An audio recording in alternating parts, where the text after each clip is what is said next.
தொகுதி மறுசீரமைப்பை தொடர்ந்து தற்போது தமிழ்நாடை தொடர்ந்து தெலுங்கானா சட்டப்பேரவையிலும் தீர்மானம் நிறைவேற்றப்பட்டிருக்கிறது. விவரங்களை நீராண்டு சிறப்பு செய்தியாளர் கோகுல் என்ன தீர்மானம் நிறைவேற்றிருக்காங்க, என்னுடைய பின்னணி என்ன?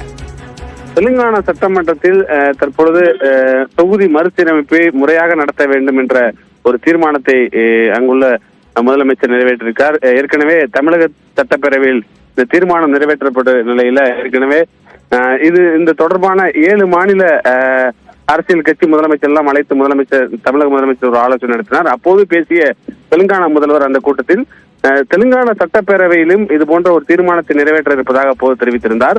அந்த அடிப்படையில் இன்று தெலுங்கானா சட்டப்பேரவையில மக்கள் தொகையை ஏற்கனவே தென் மாநிலங்கள், குறிப்பா தெலுங்கானா உள்ளிட்ட மாநிலங்கள் எல்லாம் முறையாக மத்திய அரசுடைய வழிகாட்டுதலை பின்பற்றி கட்டுப்படுத்தி இருப்பதாகவும், மக்கள் தொகை அடிப்படையில தொகுதி மறுசீரமைப்பு செய்யக்கூடாது என்றும் அதற்கு முறையான ஒரு தொகுதி மறுசீரமைப்பை செய்ய வேண்டும் என்ற ஒரு தீர்மானத்தை முன்மொழிந்திருக்கிறார்கள். அதே நேரத்தில் தெலுங்கானா மாநிலத்தில் 119 சட்டமன்ற தொகுதிகள் இருக்கிறது.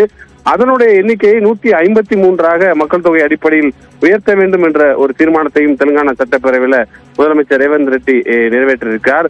ஏற்கனவே மக்கள் தொகை அடிப்படையில் தொகுதி மறுசீரமைப்புக்கு தெலுங்கானா, ஆந்திரா, தமிழ்நாடு, கேரளா, பஞ்சாப் உள்ளிட்ட மாநிலங்களாம் எதிர்ப்பு தெரிவித்து வரக்கூடிய நிலையில தெலுங்கானா சட்டப்பேரவையிலும் இந்த தொகுதி மறுசீரமைப்புக்கு எதிர்ப்பு தெரிவித்து ஒரு தீர்மானம் நிறைவேற்றப்பட்டிருப்பது ஒரு முக்கியத்துவம் வாய்ந்ததாக பார்க்கப்படுகிறது.